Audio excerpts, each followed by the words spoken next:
Record. Excellent. Thank you, everybody, for joining us on Wednesday, March 26th at 3:03 p.m. for meeting 7 of the 911 Services Enterprise Board.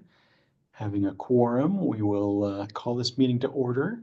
And the first order of business is the draft and approval, the approval of the draft minutes from our last meeting on March 12th. Did everybody have a chance to look over the minutes from the last meeting?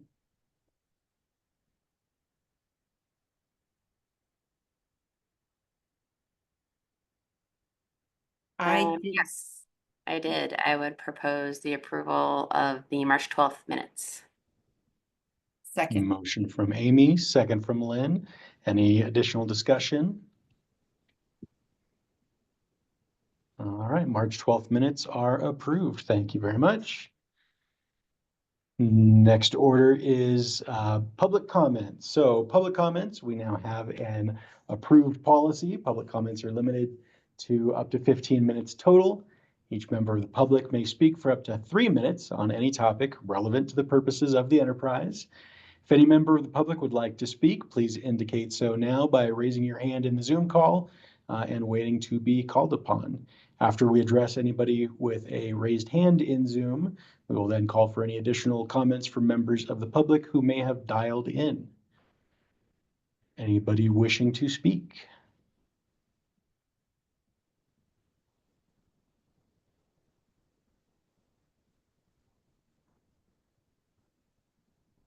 So be it. Public comments are closed. Thank you. Up next, bylaws.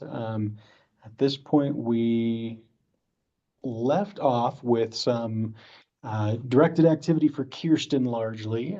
Kirsten, do you have any updates for us on some of those highlighted portions, specifically looking at duties and functions? Or Daryl, I see you're off video. I know there were a couple things for you as well.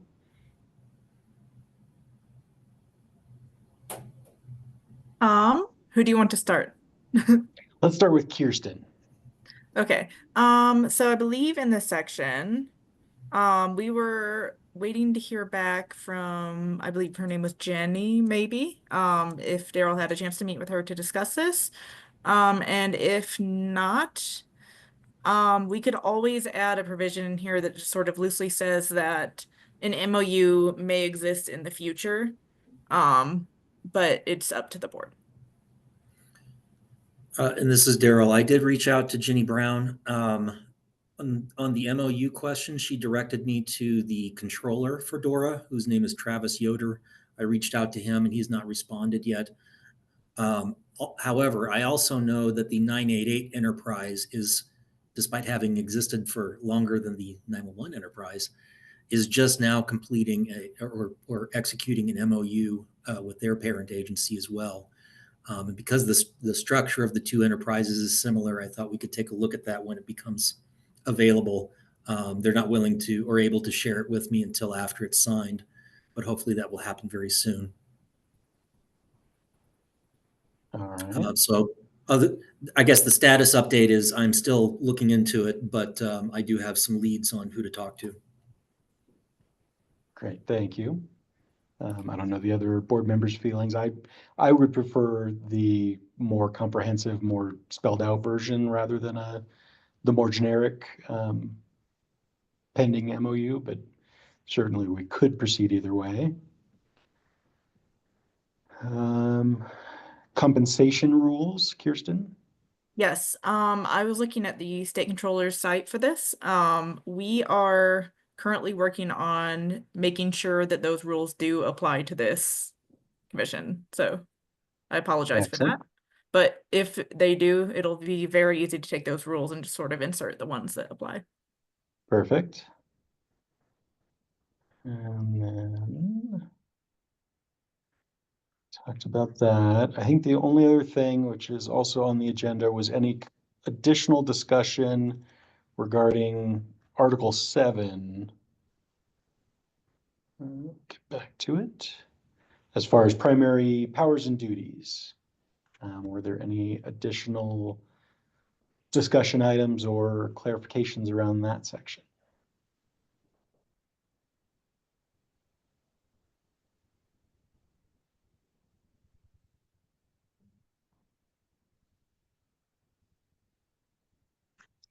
Hearing none, we will thank you, both Kirsten and Daryl, for continuing to follow up on that, and we will table this for our next meeting, hopefully to get an update. Daryl, yes. I'm not sure if this was part of this discussion, but I was asked to look into a couple of other things that I think might be related. One was what the retention policy of DORA is. Jenny stated that for enterprises, they should follow, that it's recommended that they follow the retention policy for the agency that they are housed within. So that would mean the retention policy for the PUC. And I have a copy of that I can send out. It's very, very basic, but basically it says that, let me pull it up here.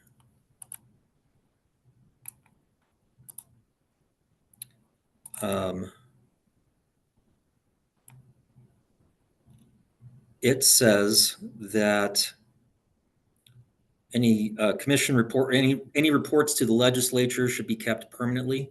I know that an annual report to the legislature is one item that's required out of this enterprise. But any general correspondence or records that don't fit into any other category should be kept for up to 2 years. So it's a very basic records retention policy, but I'm happy to send it. I'll send it to Lori to have her send it out to the rest of the board. That would be great. Thank you. And then the other question that was brought up is whether there was a policy about legislative activity by members of the enterprise board. And Jenny simply confirmed what I said at the last meeting, which is that board members are allowed to testify on legislation as citizens, but they should not be testifying as members of the board unless they get prior approval from DORA. Gotcha. Thank you. And this might go into item 6 on our agenda. The other question regarding that was, as potential legislation is developed that may or may not impact the 911 services enterprise, what is our capability or restriction in discussion, or who could we voice concerns to, things around that nature? Yep, and I do see Matt Gorence, who is the DORA legislative liaison, on the call. So when you guys are ready for that item, the introduction number 6, Matt is here to introduce himself and maybe answer some questions from you. Excellent. Thank you very much for that, and thank you for being here, Matt. Real quick, before we do that, any other discussion items, topics, comments from the board on 4 and 5, the bylaws and those enterprise duties of the bylaws?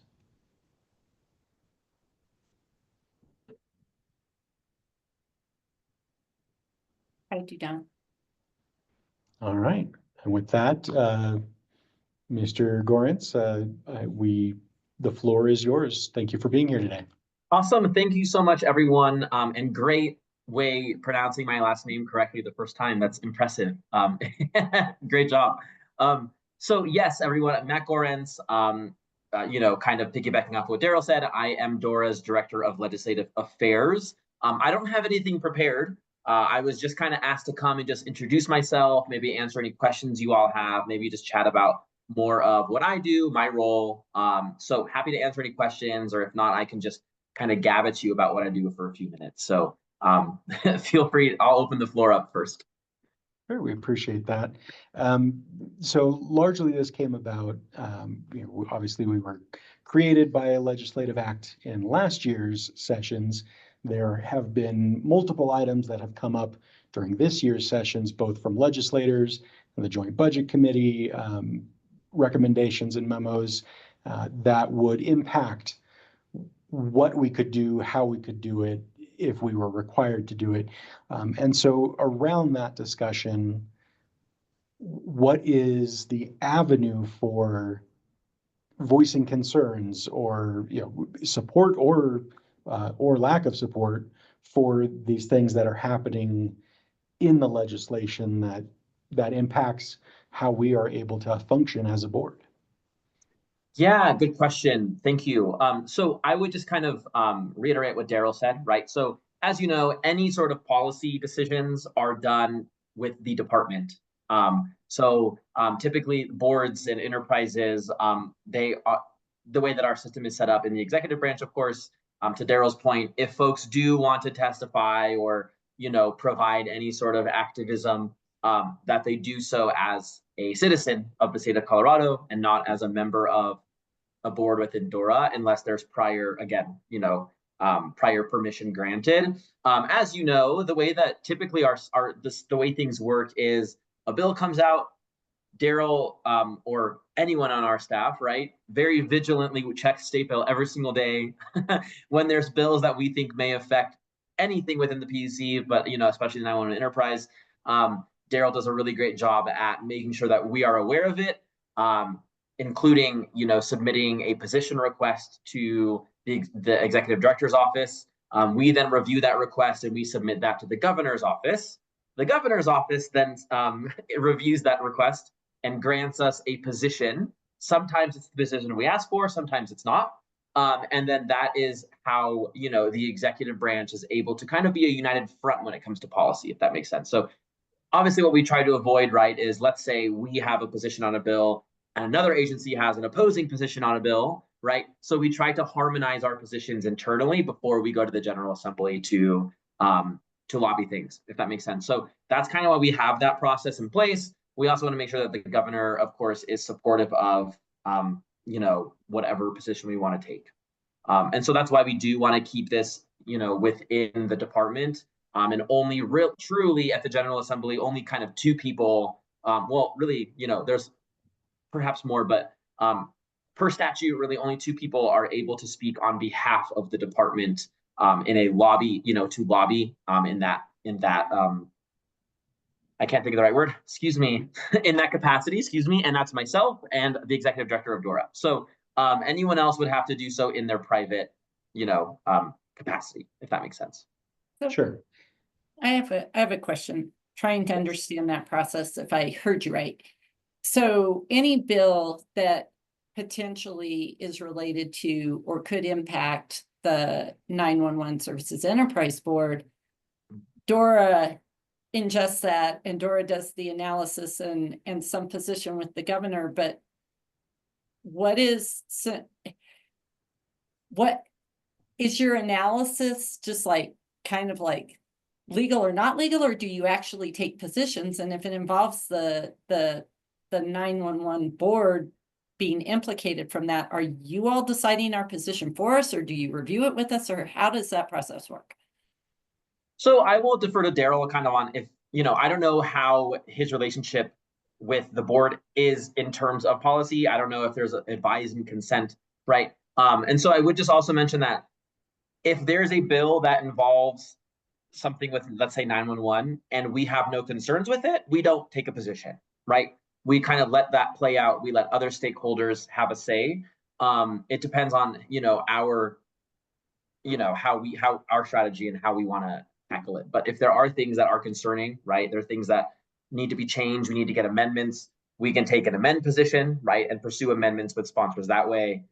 If we have concerns about the bill, we can ask to take an opposed position, right, and then I go and I oppose that bill to the General Assembly, and same thing with support, right, same thing. So that's kind of how that works. Does that answer the question? I know it's kind of Yeah, and there are bills. So there we are know bills. there are Yeah, bills. absolutely. So we're gonna be facing this, and I didn't know. So when you were talking about that, and Daryl, is it like you seek the board's input and our positions on things, or if we have questions, or I'm not quite sure how that's going to work. So our role here as PUC staff is essentially to facilitate the board. I don't want to Okay. make assumptions as to what your positions on legislation will be. Okay. So given the arrangement that we have, I think my role would simply be to work with you to understand what your positions are, and then make sure that Matt is aware of those things. And we could set up additional meetings too, if necessary, for Matt to talk to you directly. But it won't be my role to determine what your positions are. Okay. So I guess kind of expounding on that with specifics. So there's at least two areas that I'm aware of, Senate Bill 31 and the Joint Budget Committee's recommendations. You know, at what point or what's the avenue for us to have that discussion? Is that now? Is that setting up something in the future?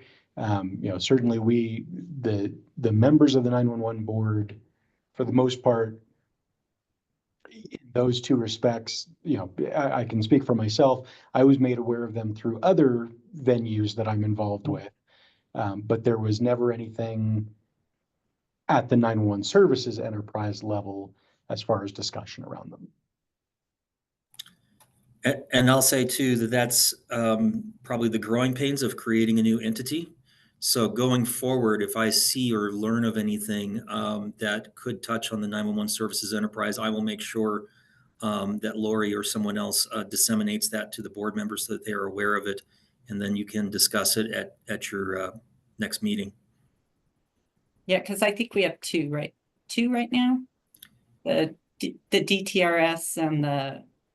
So Like, one yeah. one was an amendment to a bill. It has been amended to the point that it doesn't really change anything from the status quo. It says that the enterprise may fund emergency notification service costs, which was already an option under the statute as it existed.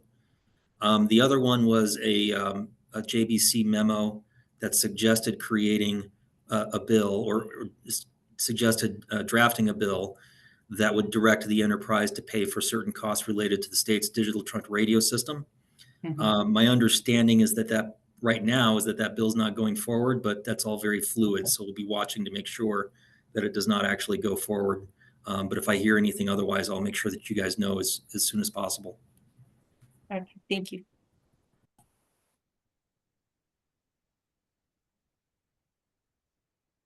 I guess with that fluidity, as you mentioned, is there an avenue for us to express concerns?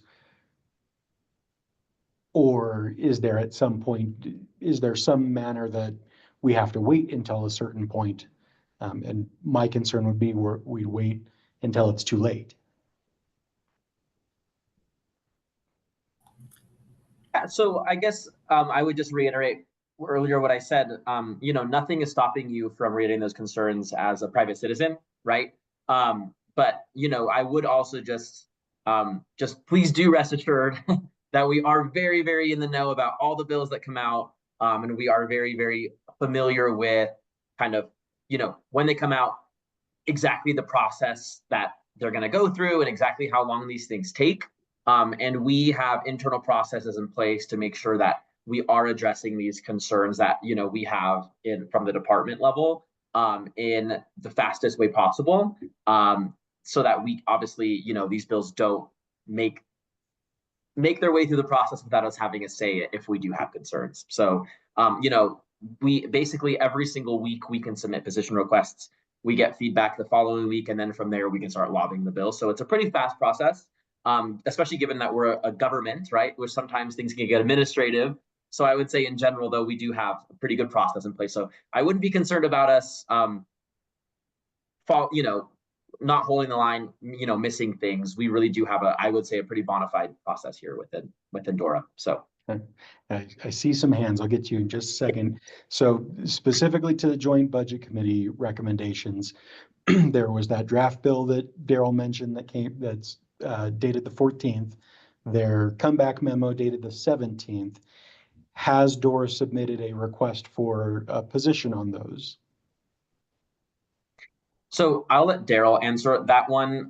So it's a little bit of a different process with the JBC. And I will also mention that I may have a unique role because at DORA, the budget director handles more of those JBC requests and I focus more on the actual policy aspect of them.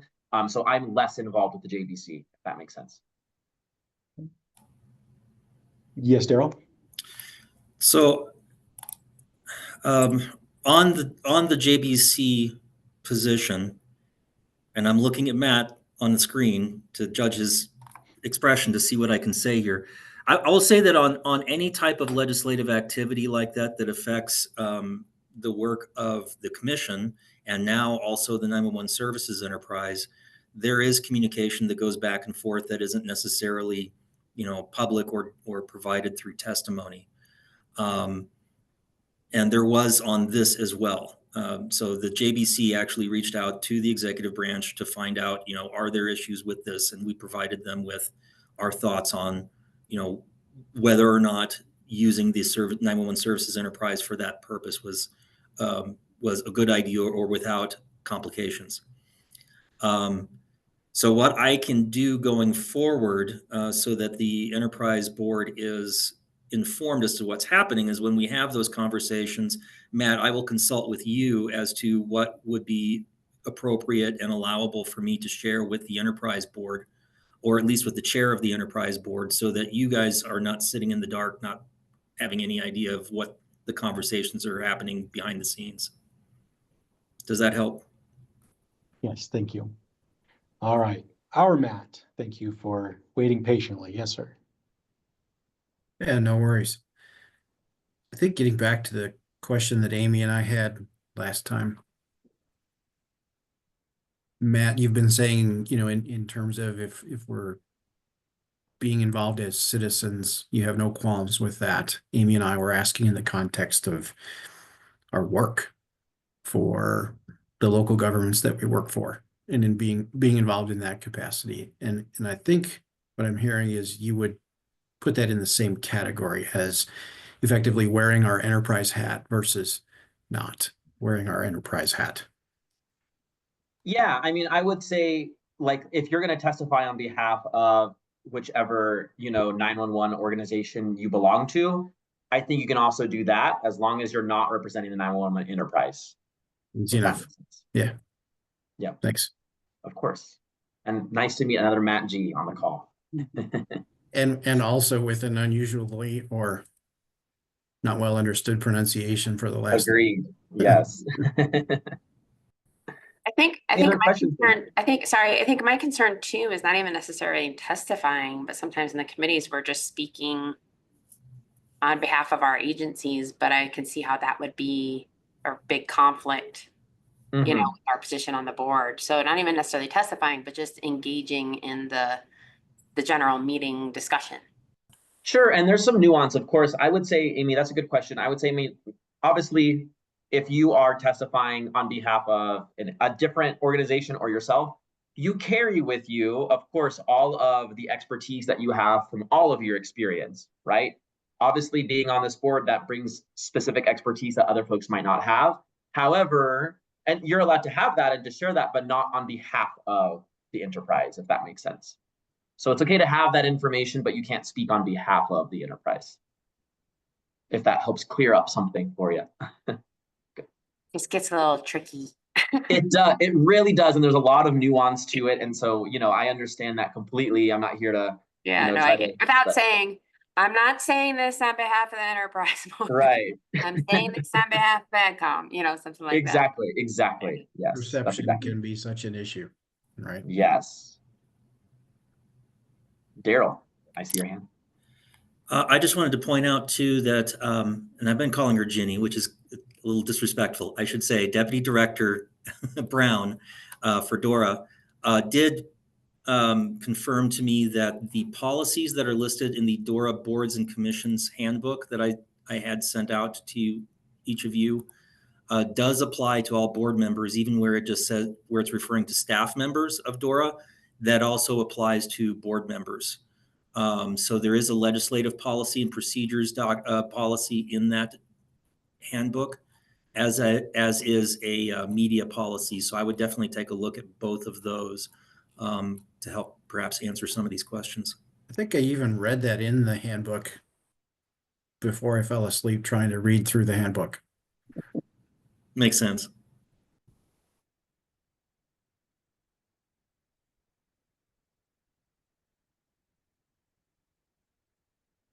All right. Thank you both very much for that.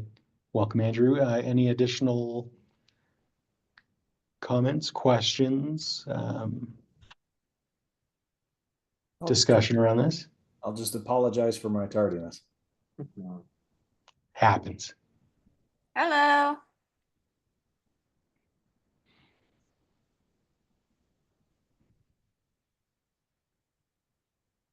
All right, well, again, thank you, Matt Gorens, and thank you, Daryl, for your input there. We look forward to working with both of you more as these things continue through the legislative session.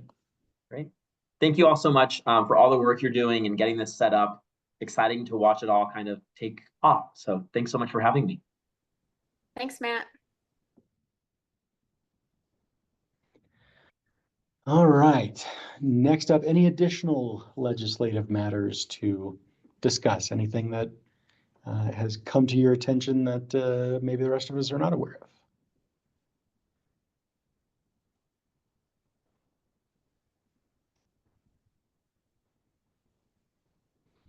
All right. Next up, board comments. I will start. Lori, I had a question for you. We had discussed at a January meeting the kind of Google form, how to contact the board method. I noticed there isn't one yet, which timing is everything. So is there any concerns or issues with that, or is it just moving forward? So I'm trying to recall exactly what that is. I don't know if Jennifer, in those early days, if you remember that. As far as contacting for, I normally just do with emails. Are we looking for a form or? So the discussion we had was that there was going to be a Google form that people could fill out. That form would email you to do kind of an initial triage. Does this go to a particular board member? Does it go to Kirsten for a legal question? And then you would forward from there as appropriate. Okay. I will have to follow up with Jennifer and Daryl and that team and just to see how that would work. I think it can be done. What do you think, Jennifer? Yeah, it absolutely can be done. It's very easy. And the conversation that we had around it was a way for the public to ask a question of the board without accidentally violating sunshine laws. And so the responses would come to you, and then you would send it on to the board president from there, or chair, sorry. Or if it's a legal question, it would go to Kirsten, or so on and so forth. Or you would maybe talk to Michael about it, and maybe the decision is to put it on an agenda so that it can be discussed in public. So, but we can have that set up in 5 minutes. Okay, I do recall that now, that with the public. So yes, we will work on that. Sounds great. One question, I think the original reason why the idea of a form was being discussed was because there was maybe a desire to have it go to multiple people. If it's all going to Lori as sort of the facilitator or administrator of the board, does it need to be a form, or could it just be like a link to an email address? So as I recall, the kind of preference for the form was more about retention, and then if, for instance, Lori is on vacation or leave of some kind, somebody else might be able to get access without it being a direct email. Okay, I think that makes sense. Thank you all. And then Kirsten and/or Matt, the policies we approved at the last meeting, the public comments and the code of conduct, were you able to get those and sign them so we could get them posted on our website?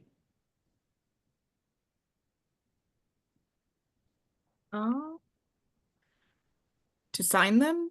Sorry, Yeah, Because there were signature blocks at the bottom. Oh, okay. that'd be a negative. Yeah, I think it was what, code of conduct and public comment or something like those two policies. Correct. Okay. So those are waiting for, is it Michael and Matt's signatures, I believe? So I took the final adopted versions, saved them as PDF, signed them and sent them to you. Okay. Assuming we need those signatures, it would just need Yes. to go to Matt.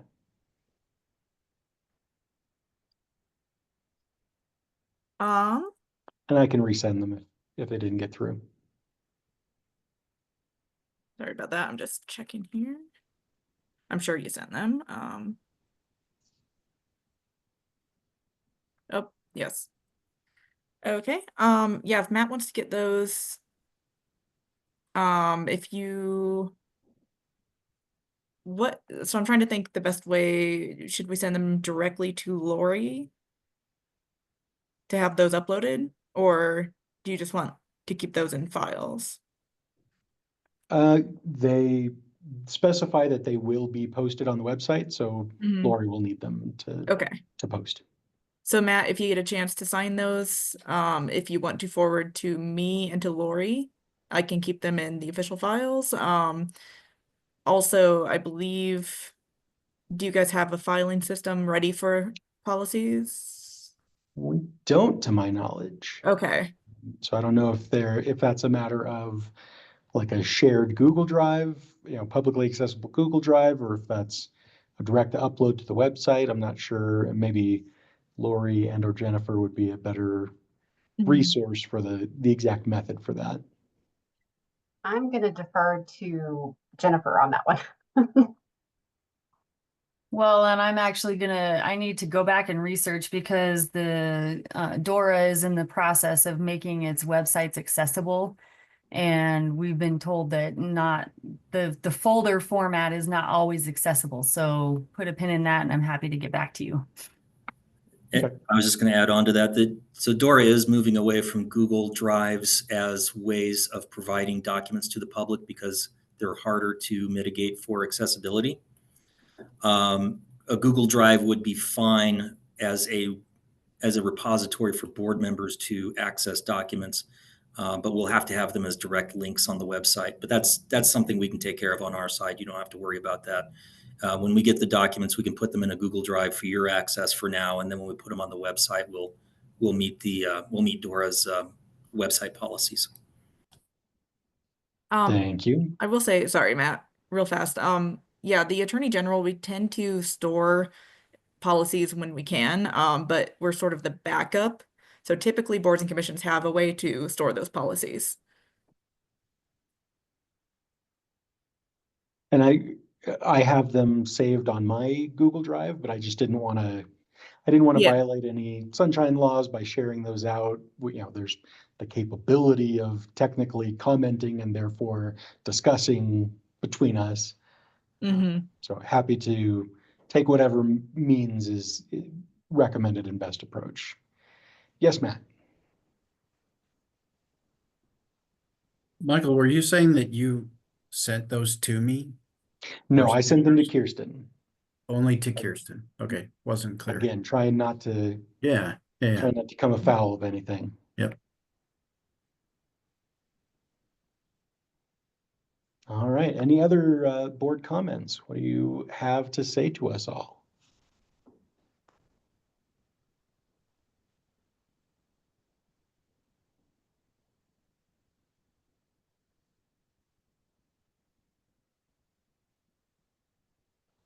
Very well then. Until next time, which is our next item of business. If we keep this cadence, that would be Wednesday, April 9th at 3 p.m. How is that for everybody?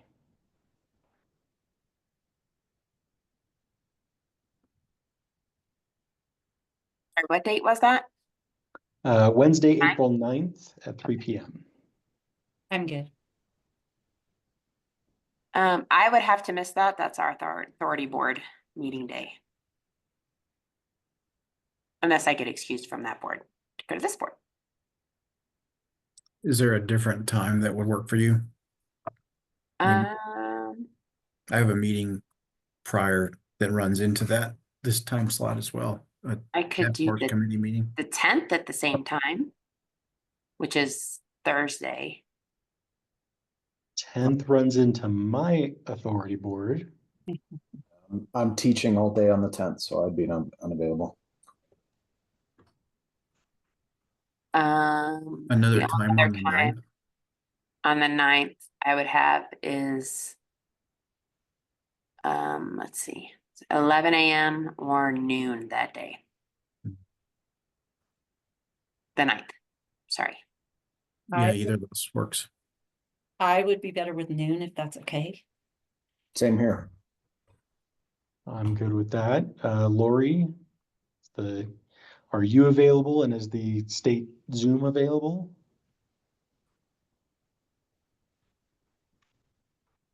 I don't show Lori on that anymore. Oh, She- I'm here. Sorry, I was on mute.